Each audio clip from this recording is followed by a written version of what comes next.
कि सारा लोग सुसुकत रहे तकारी के सवाद से, सारा लोग सुसुकत रहे तकारी के सवाद से, ताले दादी हमर मर गई डीजे के आवाज। 12 जोर रुआई बरलवा। बड़ा दिक्कत भइल भाई हमरा शादी में। हमर शादी के कहानी सुनब लोग तो मजा आ जाए, आँख में लोर चू जाए, लेकिन पहुँच ली हलो। बड़ा दर्द भर कहानी बा भाई हमरा शादी के। हम अपन कहानी तोहरा लोग से सुनावत। शादी हमर होत न रहे, शादी हमर होत न रहे, कहे लोग जोकारा, आ मन कैल कि डूब के मर जाए सूखल देख के पोखरा। वही पोखरा में भाई डूबे जात रही। अब हम मुँह लौका नियर तो लटकल रहे। एगो भाई राह में भेटा गल, हिलत डोलत अलब आ पूछलवा कि काहे भाई, काहे मुँह तोहर लौका नियर लटकल बा। कहनी कि आए हमरा मुँह पर लौका लौकता का हो। हम अपन सारा दुख दर्द उनकरा से बतैनी कि भाई ऐसा मीटर बा, शादी उदी हमर होत न खवा। तो वो बेचारा बड़ा हिम्मत से कहलवा शादी तोहर हो जाई। कहनी कि शादी हो जाई भाई। तो हाँ हो जाई, लेकिन एगो काम करब तब। कहनी कि का, बतावो कौन काम बा। तो कहलक कि साली से हमरा शादी हुई, साली से हमरा शादी हुई, तू बनब हमर सारू, एकरा पहले जाके लिया 4 बोतल दारू। हम कहनी कि ये भाई ई पी के पलट जाए बिया हुआ कराई ना। ओकरा से पीछा छोड़ा के भाई हम हट गए। तले फेन एगो भाई भेटा गल, उ बेचारा अच्छा रह, शादी बियाह करावत रह। उ कहलबा ये भाई कि काहे मुँह कोहरा नियर लटकैले बार। हमको अपन सारा दुख दर्द के कहानी बताइनी भाई। उ बेचारा कहलवा कि ये मर्द तू घबरा मत, तोहर शादी हम कराएं। कहनी कि पक्का करा देम। तो हाँ हो हम कराम।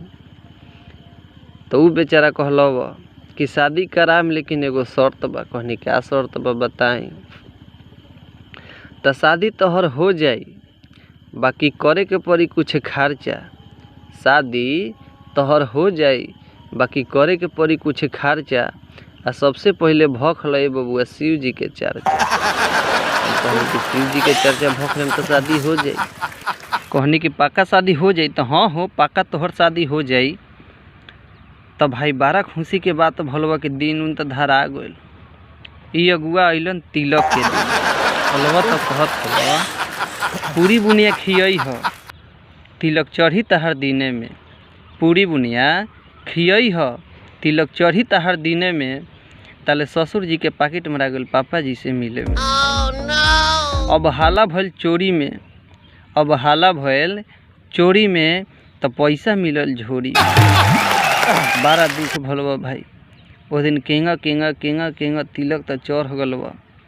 तो बलवा मटकोर के बारी ये भाई। तो मटकोर में सुनी का भइल, 12 जाम भइल मटकोर वाला भीड़ में, 12 जाम भइल मटकोर वाला भीड़ में। ताले फुआ नमक डाल देली 1 पैकेट खीर में। अब रंग रहे खीर के खायला पर लगे खिचड़ी। और सारा लोग शिकायत कर दिल कि कौन बनेल खरे, कौन बनेल खरे। हाँ हाँ हाँ हाँ करत करत मटकोर भाई बीत गल। जब केहूँ मटकोर बीत गल, तब लास्ट बाराती आ गल हमर। बाराती के दिन भाई खुशी के माहौल रहे। ऐसन कांड हो गल कि अब हम का कहीं। लेकिन सुन लो लोग, तुहू लोग, बारात के दिन भाई भलवा कि सारा लोग सुसुकत रहे तकारी के सवाद से, सारा लोग सुसुकत रहे तकारी के सवाद से। ताले दादी हमर मर गई डीजे के आवाज। 12 जोर रुआई बरलवा। लोर बहल ना, बाकी पहुँच लेनी। हमरा तो लगलवा कि आ गई आन्ही उधिया गई पलानी। का करबो भाई, बड़ा दिक्कत हो गई। उहो दिन भाई सब कोई कहला कि अच्छा बियाह हो जाए, बियाह हो जाए। लेकिन हमरा आशा ना रहे कि अब बाराती जाई, काहे कि दादी हमर दाँत चियर के मौत गई। लोग कहला कि बियाह हो जाए, ओकरा बाद सब कुछ होई। तो लोग के बात मान के हम बाराती लेके चल गई भाई। जब लड़की वाला के दुआर पर पहुँचनी स, तब उजा के बात सुनी।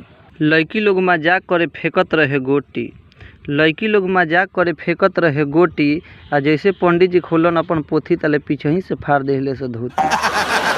12 बजे हमला बोल भाई पंडित जी पीनी के चल गइलन घरे।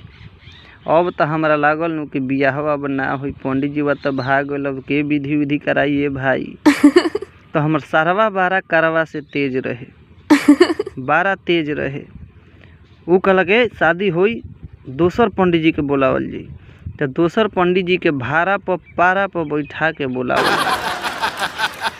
तो जा केंगा शादी हो गल भाई।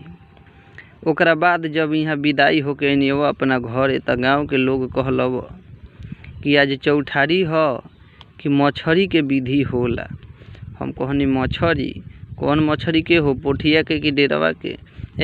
पोठिया डेरवा बारका लियावा, बारका पियासी बराफवा में के। कहनी कि अच्छा भाई हो मछरी तो मंगवा देनी या घरे घरे एक ही आदमी के अंगिया देनी, एक ही आदमी के अंगिया देनी भाई हो। खाए के बेरा 5-5 गो अंडा पोठिया आ गए। अब तो मछरी तराए लागल, मछरी तराए लागल, लोग खाए लागल पत्तल खखोर के। मछरी तराए लागल, लोग खाए लागल पत्तल खखोर के। आ जब घट गए मछरी तो भाग गई हम घर छोड़।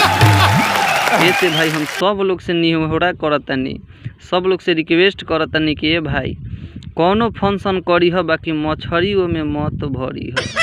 मछरी भात पियब आ पानी जे पियब तो बुझल कि 12 धसना मिल गई।